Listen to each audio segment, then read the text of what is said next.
Hello and welcome to this video.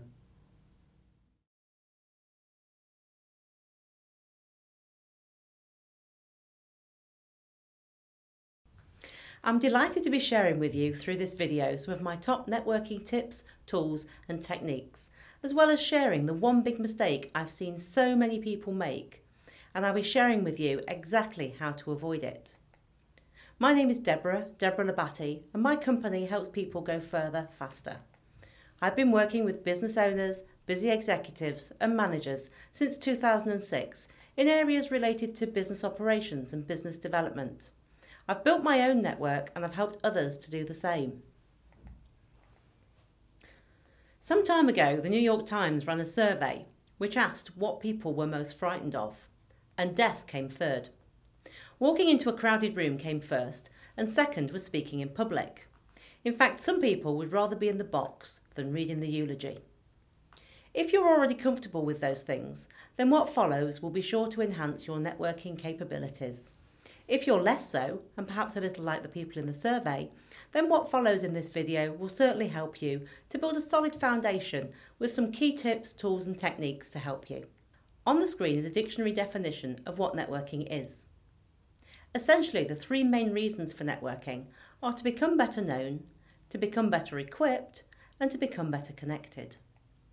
You need to understand where you want to raise your profile, who you want to have speaking about you, and who you want them to be saying it to. Networking is all about building relationships. It's about building that know, like and trust factor. So important in business. To do this, we need to be excellent communicators. So before we delve more deeply into how to network, I'd like to share with you a model of communication which I believe will help you in developing those relationships. This is about how we communicate with ourselves and therefore with others, and about how we behave. As an external event happens, we make an internal representation of that event. That internal representation combines with our physiology and creates a state. When we say state, we're referring to the emotional state of the individual. If you consider that life is simply a variety of states which we feel, then the value of understanding these components becomes more apparent. The state that we are in is a combination of internal pictures, sounds, feelings and self-talk. Therefore, any state we are in is a result of these components. The external event comes in through our sensory input channels, which are visual, the things that we see in our mind and in reality, auditory, sounds and words we hear them either externally or in our own minds, kinesthetic, any emotions or sensations including touch and texture, olfactory, which is smells, and gustatory, which is tastes. As the external event comes through these channels, it is filtered, and we then process the information from that event. We delete, distort and generalise what comes in. This also explains why when an event happens to two people in exactly the same way, they respond differently. If I can explain a bit more whilst keeping it fairly short and simple. We're bringing in information through our senses, through our sight, through our hearing, through our taste and our sense of smell, and through our feelings. But we don't bring that in directly.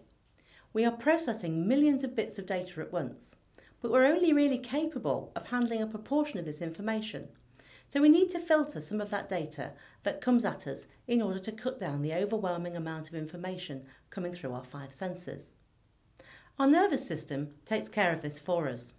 This forces us to filter out all the stuff we choose to think is irrelevant or not true or not real, and we just take the rest. So this is the deletion part, reducing the amount of information registering in the conscious mind to a manageable amount. This is based on what you might choose to call your ground rules. So with thousands of things happening all around us at any time, we selectively pay attention to certain aspects of our experience and not others. We take a small amount depending on what we are focusing on. These deletions, distortions and generalizations are decided by our filters. Essentially, if we pay selective attention to certain aspects of our experience and not others, we would be overwhelmed with information. It has been said we'd go mad if we didn't delete the things we don't need to focus on. Let me give you an example. I'm sure you've had the experience of planning to buy a new car, a new suit or a pair of shoes, and the moment you decide on the item, you see it everywhere. If you decide to buy a red Fords start appearing. It's not that red Fords suddenly manifested everywhere you looked. They were there always. You just didn't see them until they were important to you. You had simply never noticed them before, because up until that point, they weren't significant to you. So you had been deleting them from your experience. Distortion is a form of misrepresenting experiences of our reality. The map is not the territory, and this does not equal that. Hence, with distortion, we may choose to represent something to ourselves in a way that gets us to take a certain action. For example, imagining that you'll get the sack if you don't get out of bed on time will make you jump out of bed if keeping your job is important to you. When we draw conclusions based on a few experiences, this is generalization. It is the way that we learn, and if you consider that learning is simply an action of associating something you don't know to something that you do know, then by generalizing some of the unique experiences we've had, it gives us a greater propensity to learn. It is also a form of creating alternatives. In addition, we have 5 filters for our external experiences. These are language, the words we use both internally and externally. Now, if you're thinking internal language, what's that? It's the conversations we have in our own minds. Now, if you've just thought, I don't do that, you just did. A meta-program is a general behaviour pattern that we all have. An example of a meta-program is called the direction filter. This has 2 principal elements, which are towards and away. Some people do things in life because they consider that by doing it, they are moving towards pleasure. Others do exactly the same thing, however, they are doing it because they consider that they're moving away from pain. Neither is better and both are useful. They get the same outcome for very different reasons. One is moving towards what you want, the other is moving away from what you don't want. Values are essentially an evaluation filter.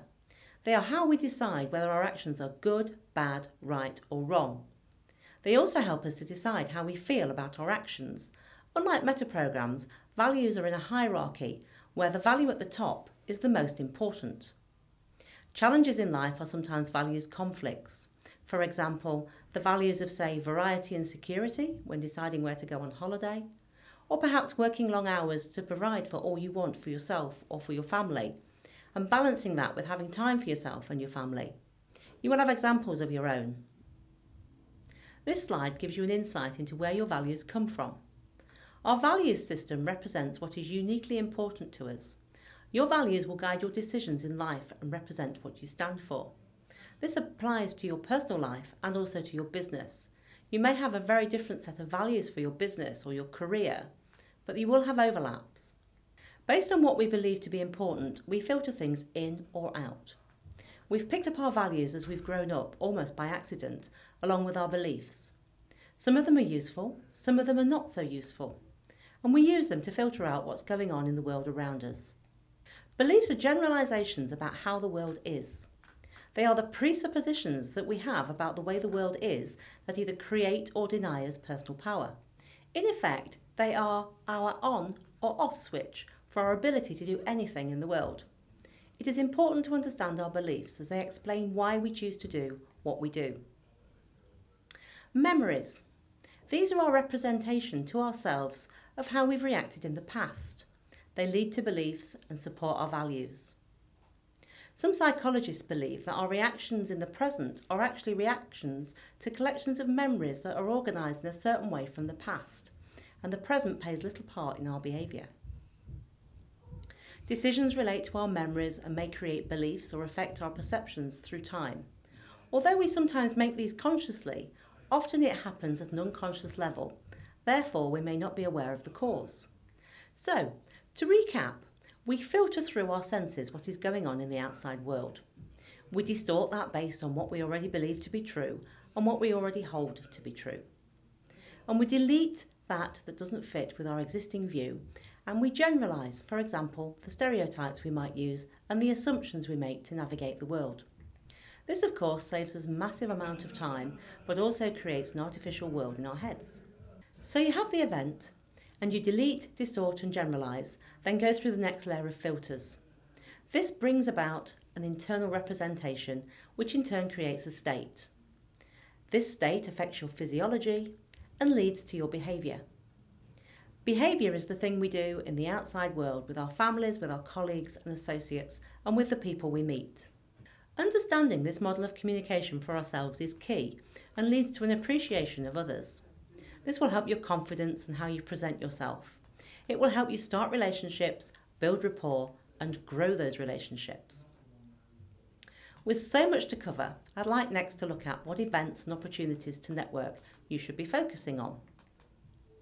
This depends on what your networking objectives are. Are you looking for a career move or a promotion? If you're the business owner or decision maker, are you looking for more business opportunities, more customers, or more clients? Getting clear on that is key. Perhaps you're looking for suppliers. Or maybe you're looking to learn something new or recruit someone specific. So what do you need to do? You need to research in your industry or sector. Look at what events you might attend. Maybe pure networking events or industry-specific conferences. Seminars perhaps, or training courses where you'll find groups of people in one place. Or perhaps you need to target specific individuals and arrange to meet for a coffee. Networking one-to-one or one-to-many. How about networking whilst you eat? We all need to eat. Consider inviting a few of your network for a lunch or a dinner. That way they get to make new connections and you gain some precious social capital, but more importantly, you've been able to spend high quality face-to-face time with several members of your network at the same time. The key to all of this is your strategy. You need to have a plan, not just a networking plan, but something that is integrated with your wider objectives. Think about this. For any type of event or one-to-one meeting, the question you need to ask yourself is, why are you really here? You may have your overarching strategy or objectives, but then for each occasion you need to be clear why you are there. You need to have a plan, not just a networking plan, but something that is integrated to your wider objectives. If you're attending an event and know a number of people there already, do you spend time with them or do you look to meet new people? If you only speak to those you know already, that's not a bad thing. It's important to keep contact with your connections. This comes back to knowing your objective. The next area for us to cover is what's your exposure? Your own personal brand of that of your organisation. When did you last Google yourself? What did you find? This is what potential clients, customers, suppliers, or your competitors will see. If you're putting time into networking at all, you need to be taking a joined-up approach. Chances are, if you've made a new connection of any sort at any sort of event, they're going to check you out online. So what will they find? Social networking is another area you need to be paying attention to as part of your overall strategy for this. Are you using any social networks which are relevant to you and your industry? What social networks are your customers and clients using? And what about your suppliers and other contacts? Take a fresh look at your own website, your organisations or your companies, and don't forget your presence on social media. With so many to choose from, I'll just focus on LinkedIn, as the principles pretty much will transfer. I'm going to share with you now some LinkedIn tips. The first one is to fully complete your profile. LinkedIn will guide you through this process, but there's some key things to remember. Always have a profile picture. Make this clear, a good head and shoulders shot, not a picture of you on holiday or with a friend or a group of people. Have a good headline. Include your contact details. If you're going to list your website, you can actually list more than one. Don't choose the option of just putting company website or personal website. Put something a little bit more imaginative, a bit more interesting, something that somebody is actually going to want to click on. Customize your LinkedIn URL. You'll find how to do that in your Edit Profile section. Keep your summary short and relevant. Add in your experience. Give people looking at your profile the image that you want to portray. When sending LinkedIn invitations, always customize the invitation rather than using the generic one provided. The same goes when asking for recommendations. Very often, when I get the generic invitation to connect, I don't just accept it, but I don't ignore it either. I'll have a look at the person's profile. I'll see what might be interesting within that, and maybe who they're already connected to. And I'll choose the reply before accepting option. And I'll just send them a nice polite message saying, thanks for your invitation to LinkedIn. I'll make some reference to something that I've noticed on their profile. Maybe I see we're connected by a particular person or an interest or a sector. And then I'll go on to ask politely why they want to connect, what's their interest, or if there's something I can help them with. I do that rather than just ignoring it, and sometimes that's led to some very, very good longer term relationships and even business. So what's next? Some quick fire tips. Are you ready? Be in the know about what's going on in your locality. Consider signing up for newsletters with individual groups and organisations, and perhaps directories that list events, including industry newsletters, professional bodies. To avoid overload of information, you might want to set up a separate email address for this sort of thing. If joining networking groups, ask yourself, is the group related to your target goal for networking? What is the financial commitment? The time commitment? Focus on quality, not quantity. And remember, you get out what you put in. Adopt a networking state of mind. Networking is more than just a description of an activity. It's about being open to opportunity. True networking is about giving, not taking. Don't think of what someone can do for you. Focus on how you might leverage your insights, experience and connections to help someone else. So now let's take a look at some practicalities. Business cards.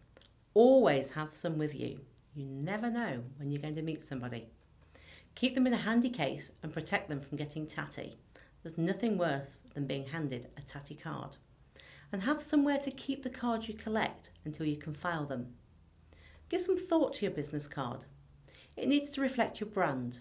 It should be clean looking with information printed legibly. Make good use of the space available, but not so it's too cluttered. Cards should be good quality and durable. A poor card is too cluttered, hard to read and poor quality, and doesn't reflect the image of the person or the company. Badges. Where do you wear them? Top right hand side so it's most visible for a handshake. When you arrive at an event, you're likely to be handed a pre-prepared badge. This could be printed or it could be an empty holder that you just slot your business card in. It could have a clip like this one, or it may just have a safety pin on the back. Sometimes these can be quite troublesome as to where you actually position them on your clothing. If you're wearing a jacket, that's easy enough, you can just clip it on your lapel. But if you're only in a shirt or a t-shirt or maybe a dress, it can be more difficult. For that reason, I always have my own. It's magnetic, the magnet just comes off the back, it clips either side of your clothing, stays in position, doesn't cause any problems, doesn't damage your clothing, and everybody can read it really clearly and really easily. Delegate lists. Now if you can access these beforehand, that's really great because you can do some research. You can have a look at who's actually going to be there and maybe target who you actually want to speak to. Make the room work for you. Be in the room and be present. Know your purpose and understand your audience. Remember, networking is not about selling. You need to sell through people, not to people. Remember, the first priority is to grow your network of connections. So what about first conversations? What most people ask each other when they introduce themselves at a networking event is, what do you do? Which you could say is equivalent to, do you come here often? Chances are they don't care, they're not interested. It's an icebreaker. And if the answer isn't something they're interested in, they have nowhere to go with the conversation. If you want to get business, talk non-business first. Personal things like, have you travelled far? Who do you know here? Be genuine, don't simply have a list of questions. Be strategic. Understand how to plan for and achieve a return on your investment from your activity. In terms of time, you could breakfast, lunch and dinner on networking and never actually do any work and spend a lot of money. Understand what your biggest challenges are, how you can help other people. Understand who you need to meet and who can help you get there. Look at your existing network. Think of the 5 F's: family, friends, friends of family, family of friends, and friends of friends. Don't discount your personal connections. Who do they know? Have clear goals, objectives, or intentions for your networking overall and for individual elements of it.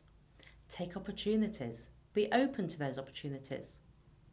Your personal brand is the whole and complete message you give. Networking is only one part of your marketing mix. Attitudes and beliefs come before tools and techniques. If possible, always try to choose networking opportunities based around things you genuinely enjoy doing. If you enjoy the process, results will follow. Map your network. Look for overlaps and connections. Take a piece of paper and actually list out all the people you know. Maybe do it like a mind map. Don't dismiss anyone as irrelevant. Sure, sometimes you may have time and other restraints, but remember that model of communication. If you're deleting, distorting and generalising, what opportunities might you be missing out on? Sometimes the best networking opportunities involve real work. Volunteer for events, committees or projects that will have interesting people at them, or better, working for them. Working on a project or task with someone is the best way to develop a relationship. Think about 6 degrees of separation. The theory that anyone on the planet can be connected to any other person through a chain of acquaintances. Things like LinkedIn, of course, make this less so. You can see more easily who knows who. A network requires ongoing investment to thrive. Follow through with referrals. Have a strategy for keeping in touch. No point in having a contact list you don't contact. Find ways and reasons to be in touch. Social networks make this much easier, of course, but don't forget the power of a personal handwritten note, a phone call and a face-to-face meeting. Have a CRM system or some process to manage your contacts. That's all your relationships, not just your clients. Manage your sales pipeline, manage your emails. Make sure those follow-up tasks get done. And remember, always smile. We're nearing the end of this video now, so I'd like to share with you my top 7 tips to maximise your effectiveness and improve your prime exposure and how you network. Have a strategy. Manage your state. Think back to that model of communication. Be interested and be interesting. Have clarity and a focused plan. And my absolute 3 top tips? Follow up, follow up, follow up. This part is really so important, so please remember to do it. This is the mistake I see made so often with people just not doing it. I can share some statistics with you. 2% of sales are made on the first contact. 3% of sales are made on the second contact. 5% of sales are made on the third contact. 10% of sales are made on the fourth contact. 80% of sales are made on the 5th to 12th contact. However, 48% of salespeople never follow up with a prospect. 25% of salespeople make a second contact and stop. 12% of salespeople make 3 contacts and stop. Only 10% of salespeople make it more than 3 contacts with a prospect. And one more thing that's important to do. Take time. Take time to plan your networking strategy and to do your follow-up. Don't waste the effort you've put in by missing out that crucial follow-up. At the same time, you need to be realistic with the time you have available. To be successful at networking, you need to commit time to growing and maintaining your network. So before you agree to attend lots of groups and maintain a highly visible presence on a range of networking sites, you need to be realistic about the time you have available. And remember to account for travelling time and research time, and again, the follow-up time. I hope you found this video useful. Hopefully you will have learnt something new and perhaps been reminded of a few things too. Your network is your own and something that will accompany you throughout your life. No employer or competitor can take your network away from you. It's a personal asset which, if invested in, will yield a rate of return far greater than any other form of activity, process or system. Realise it or not, you're networking every time you start a conversation. So keep that model of communication in mind. You have a choice. How will you use those conversations? Will you actively look to build relationships with people in a position to help you? Generate career and business success? Or will you carry on as before? If you've been making notes, look over them now and pick out 3 things you're going to take action on first. If there's something you need to be doing that perhaps makes you a little uncomfortable, like walking into a crowded room for example, speaking in public, or maybe making that follow-up call, do that thing first. You'll be pleased you did. Thank you for joining me. If you have any questions, please do get in touch. All my contact details are on the screen.